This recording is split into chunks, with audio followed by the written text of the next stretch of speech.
La communication constitue l'une des principales causes racines des événements indésirables en milieu de soins. Afin d'optimaliser la communication entre professionnels, le CHR Liège s'est doté d'un nouvel outil, le SBAR. Cet outil est recommandé par l'Organisation mondiale de la santé et est déjà utilisé dans de nombreux hôpitaux à travers le monde. Il s'agit d'un outil mémotechnique qui permet aisément à un professionnel de santé de structurer sa communication orale auprès d'un de ses collaborateurs. Cette méthode a pour but de prévenir les événements indésirables pouvant résulter d'erreurs de compréhension.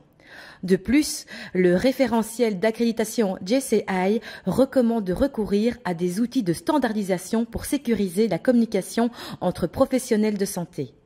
Voici comment cet outil sera décliné au CHR Liège. S pour situation sécurité. Après s'être présenté, l'émetteur annoncera directement le motif de son appel.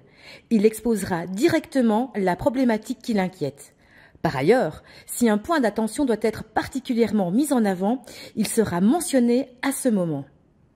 B pour background. Dans ce point, les éléments qui vous seront annoncés concerneront le motif de l'admission du patient, ses antécédents, les informations pertinentes et le traitement en cours et en lien avec la problématique. A pour analyse des faits. L'analyse des faits concerne la photographie du patient à un moment précis, c'est-à-dire les paramètres vitaux, les résultats de laboratoire potentiels liés à la problématique et la clinique du patient. C'est lors de ce point que l'appelant exposera son ressenti et sa réflexion par rapport à la situation du patient et des actions déjà entreprises.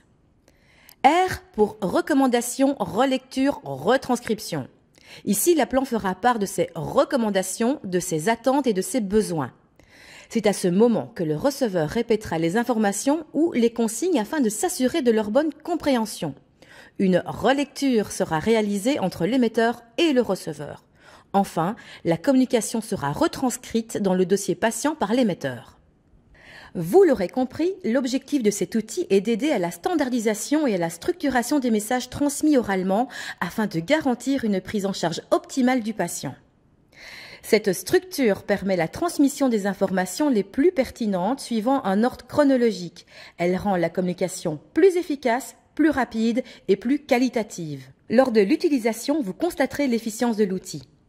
Nous vous remercions pour votre attention et vous souhaitons d'ores et déjà des communications efficaces.